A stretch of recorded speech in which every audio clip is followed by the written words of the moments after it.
Dear students, chapter number 3 sets and functions के start में एक अहम कॉन्सेप्ट दिया गया है और इस अहम कॉन्सेप्ट से आपको मुतारफ़ कराना बहुत ज़रूरी है, क्योंकि ये कॉन्सेप्ट जो है ये एग्ज़ाम के अंदर एज अ शॉर्ट क्वेश्चन पूछा जा सकता है। तो इसमें ये एक सीक्वेंस है। पहले भी आप सीक्वेंसेस पढ़ते हैं, जिस तरह से एक 2 है, फिर 4, फिर 6, फिर 8, फिर 10। तो आप देखते हैं कि हर दफ़ा +2 जो है वो इसमें हो रहा है। 2 प्लस करें 4। तो इस तरह से ये अरिथमेटिक सीक्वेंसेस होती हैं। इसी तरह से ये भी एक सीक्वेंस है जो देखने में हो सकता है आपको सीक्वेंस ना लग रही हो। तो ये एक साइंटिस्ट था जिसका नाम था लियोनार्डो ऑफ पिसा। उसको उसके निक नेम फिबोनाची से पहचाना जाता है और इसीलिए इसको फिबोनाची सीक्वेंस कहते हैं। इस सीक्वेंस में ऐसी कौन सी ख़ास बात है? इसमें अगर आप देखें तो इसमें इसका f0 = 0 एंड f1 = 1। हमेशा इसके पहले जो 2 नंबर होते हैं वो 0 और 1 होते हैं।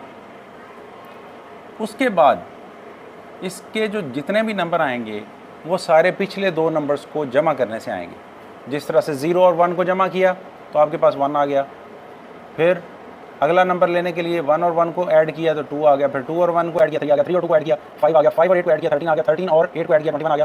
फिर 21 और 13 को ऐड किया 34 आ गया। 34 और 21 को ऐड किया 55 आ गया। 55 और 34 को ऐड करेंगे तो इसे अगला नंबर आ जाएगा और अप टू सो ऑन ये सीक्वेंस चलती जाएगी। इस सीक्वेंस की इम्पॉर्टेंस जो है वो बहुत ज़्यादा है मैथमेटिक्स के अंदर।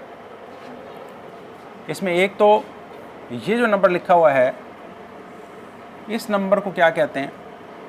ये है गोल्डन रेशो। और ये गोल्डन रेशो जो है, इससे क्या मुराद है? इससे मुराद ये है कि इसके कोई से 2 कंसेक्टिव नंबर्स जो हैं उनकी अगर आप रेशो लेते हैं, फ़र्ज़ किया आप 13 और 21 की रेशो लेना चाहते हैं, तो आप इसको 21/13 करें तो वो = गोल्डन रेशो जो है उसके करीब करीब आ जाएगा।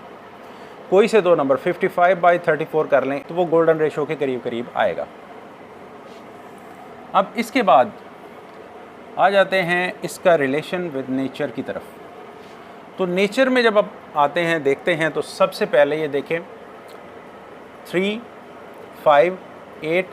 तो ये वो नंबर हैं जिसके अंदर फूल की पत्तियां आप देखते हैं। इसके अलावा जब आप किसी भी सनफ्लावर जो है उसके अंदर आप उसके बीजों की बनावट देखते हैं तो वो भी इसी तरह से एक दायरे के अंदर इस तरह से बढ़ती जाती है। और एक कोन के अंदर जो बीज होते हैं वो भी इसी तरह से तरतीब पाते हैं।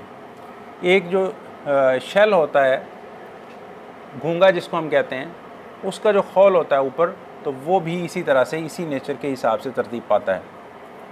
तो अगर हम इसी सीक्वेंस को एक डायग्राम की शक्ल में बना लें, जिस तरह से ये इसका सेकंड, इसका 0 के बाद क्या है 1, तो 1 और 1, फिर 2/2, फिर 3/3 और 3 के बाद इसका अगला मेंबर 5 है तो 5/5, फिर 8/8, फिर 13, फिर 21।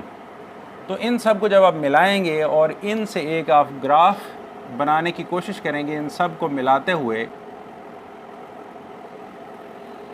तो आपको इस तरह से एक स्पाइरल जो है वो मिलेगा।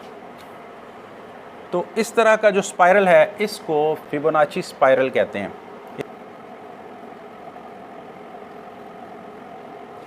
तो ये जो फिबोनाची स्पाइरल है ये आपको नेचर में जगह जगह मिलेगा।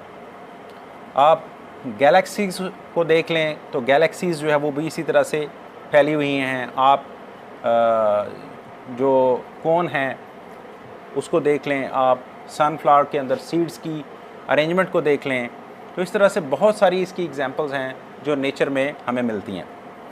इसके बाद इसका रिलेशनशिप विद कंप्यूटर साइंस क्या है? रिलेशनशिप विद कंप्यूटर साइंस, इस कंप्यूटर साइंस के अंदर जो एल्गोरिदम है वो फिबोनाची के ऊपर बेस है, जिससे फिबोनाची हीप डेटा जो है उसकी एक एग्जांपल है, या फिबोनाची सर्च जो है वो इसकी एक एग्जांपल है।